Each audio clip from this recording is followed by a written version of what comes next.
Hello friends, তোমাদের সকলকে আমার চ্যানেলে স্বাগত। আজকে আমি ডিমের একটা নতুন স্বাদের রেসিপি তৈরি করেছি। এই রেসিপিটা খুব ঝটপট হয়ে যায়, খুব সামান্য জিনিস লাগে, না ডিম সিদ্ধ করতে হবে, না অমলেট করতে হবে।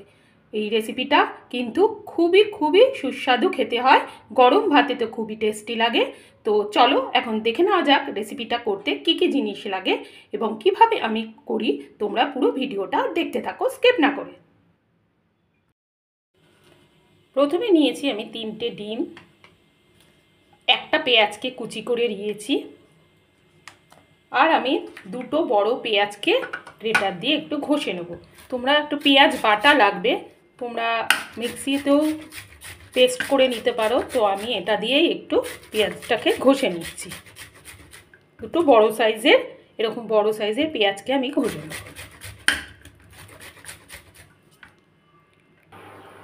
পেঁয়াজ আমার ঘষা হয়ে গেছে, তো এরমভাবে তোমরা মিক্সিতেও বেটে নিতে পারো।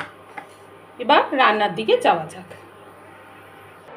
এবার একটা প্যান নিয়েছি, এরকম ছড়ানো পাত্রের মধ্যেই বা ছড়ানো কড়াইয়ের মধ্যেই এই রেসিপিটা করতে হবে। এই রেসিপিটায় কিন্তু তেল একটু বেশি লাগে, আমি সরষের তেল দিয়েই এটা করতে হবে, আর তেলটা অনেকটাই লাগবে। কেননা এই রেসিপিটার নাম হচ্ছে এক তেলানি, তাই তেলটা একটু বেশি লাগবে। তো আমি একটু বেশি করেই তেল দিচ্ছি। তেলটা গরম হয়ে গেছে, এর মধ্যে দেবো 2টো লবঙ্গ, 2টো ছোটো এলাচকে ফাটিয়ে নিয়েছি, একটা ছোট দারচিনি, আর একটা দেব তেজপাতা। এবার এগুলোকে একটুখানি তেলের মধ্যে ভেজে নেব, যাতে একটা সুন্দর গন্ধ বেরাবে। এবার এর মধ্যে দেবো একটা পেঁয়াজকে যে আমি কুচি করে রেখেছিলাম, সেই পেঁয়াজটা এর মধ্যে অ্যাড করে দেব, দিয়ে এবার ভাজবো। হালকা ভাজবো, যাতে একটু পিঙ্ক কালার হবে, খুব একটা বেশি লাল করে ভাজবো না, ঠিক এই রকম ভেজে নিতে হবে। প্রায় 4 ভাগের 1 ভাগ একটা কাপের তেল আমাদের ইউজ করতে হবে, তেলটা কিন্তু একটু বেশি দিতে হবে। ঠিক এইরকম একটু পিঙ্ক হবে। এরপর আমরা বাটা যে পেঁয়াজটা রেখেছিলাম ওটা অ্যাড করে দেব।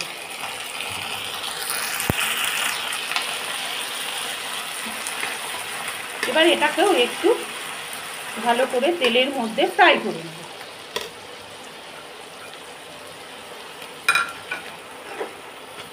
আমরা কিন্তু লো ফ্লেমে এটা করব, আর অনবরত এটাকে নেড়ে যেতে হবে। অনবরত যদি আমরা না নাড়ি তাহলে পুড়ে যেতে পারে। এবার আমরা ভালো করে এটাকে ফ্রাই করে নেব, যাতে কাঁচা গন্ধটা যাতে চলে যায়। পেঁয়াজের একটা গন্ধ থাকে, কাঁচা গন্ধটা যাতে চলে যায় সেই অবধি আমাদের এটাকে ফ্রাই করে নিতে হবে।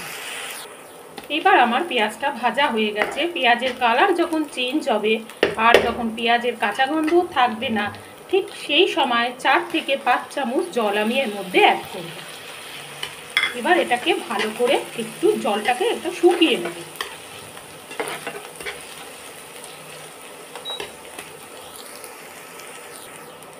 এবার জলটা শুকিয়ে গেছে, এর মধ্যে 1 চামচ আদা রসুনের বাটা এর মধ্যে আমি অ্যাড করে দেব। আদা রসুন বাটাটা দিয়ে আবার ভালো করে আমি কষিয়ে নেব, যাতে আদা রসুনের কাঁচা গন্ধটা চলে যায়। ততক্ষণ অবধি আমাকে ফ্রাই করে নিতে হবে। দেখো জলটা টেনে গেছে, আবার একটু আমি 1 চামচ মতন জল দেব। শুকিয়ে গেলে 1 চামচ করে জল দেব, আর এটাকে ভালো করে কষিয়ে নেব। পেঁয়াজ আদা রসুন একসাথে সব কষিয়ে নেব। এর মধ্যে আমি দেব স্বাদ মতো নুন, 1 চামচ আর হাফ চামচ মতো নুন অ্যাড করলাম। ভালো করে আবার এটাকে নাড়িয়ে নেব লো টু মিডিয়াম ফ্লেমে। এবার আদা রসুনের কাঁচা গন্ধটা চলে গেছে, এবার আমি একে একে শুকনো মশলাগুলো এর মধ্যে অ্যাড করব। প্রথমেই আমি দেব 1 চামচ হলুদের গুঁড়ো, 1 চামচ হলুদের গুঁড়ো, 1 চামচ কাশ্মীরি লঙ্কার গুঁড়ো। তোমরা ঝাল লঙ্কার গুঁড়োও দিতে পারো, তো আমি এখানে 1 চামচ কাশ্মীরি লঙ্কার গুঁড়ো অ্যাড করলাম। আর দেব 1 চামচ জিরের গুঁড়ো, 1 চামচ জিরের গুঁড়ো। এবার এগুলোকে একটু ভালো করে মিশিয়ে নেব।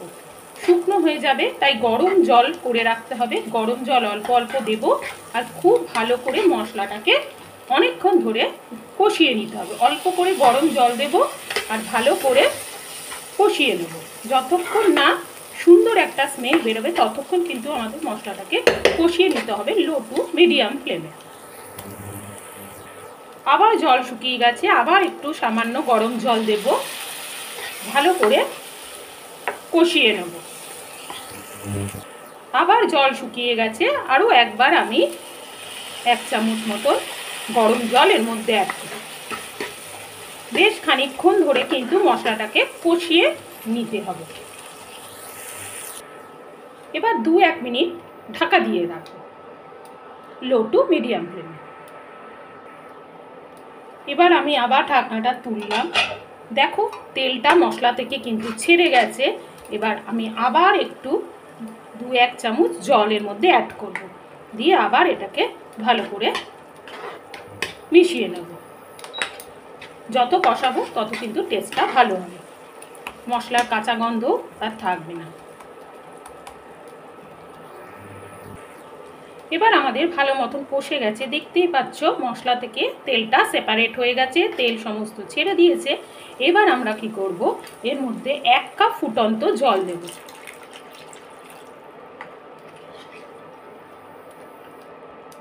এবার আমি এটাকে 2-3 মিনিটের জন্য ঢাকা দিয়ে রাখবো। একটু ফুটে উঠলে তারপর আমি এটাকে ঢাকা দিয়ে দেবো। এবার মশলাটা ফুটে উঠেছে, আমি 2-3 মিনিটের জন্য ঢাকা দিয়ে রাখছি।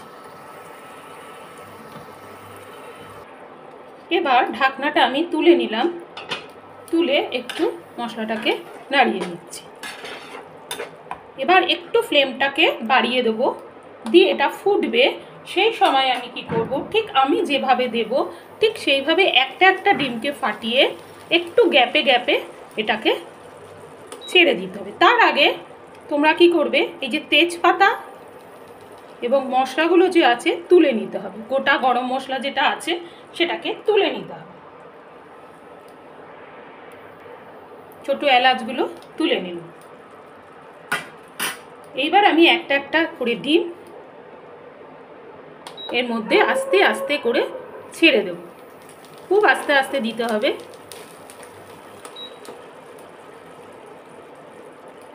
এই জন্যেই একটু ছড়ানো প্যানের দরকার। এবার আরেকটা ডিমকে আমি একটু গ্যাপে ছেড়ে দিচ্ছি।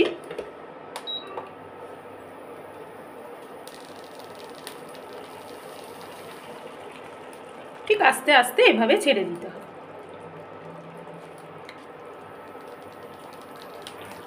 এবার আরেকটা ডিমকে আমি এখানে ছেড়ে দিচ্ছি। 3টে ডিমই আমি এর মধ্যে দিয়ে দিলাম। এবার খুন্তি দিয়ে একটু আস্তে আস্তে নেড়ে দিতে হবে যাতে নিচে না লেগে যায়। খুব আস্তে আস্তে নেড়ে দেব। এইবার আমি 1 মিনিট মতন একটু চাপা ঢাকনা দিয়ে রাখবো। 1 মিনিট পর ফিরে আসছি। আমি আবার ঢাকনাটা তুললাম, মাঝে মাঝে ঢাকনা তুলে একটু নেড়ে দিতে হবে যাতে না নিচে লেগে যায়। একটু এরকম করে নেড়ে দেব। আবার আমি ঢাকনা দিয়ে রাখবো 1 মিনিটের জন্য। আবার আমি ঢাকনাটা তুললাম, তুলে আস্তে আস্তে একটু নাড়িয়ে দেব।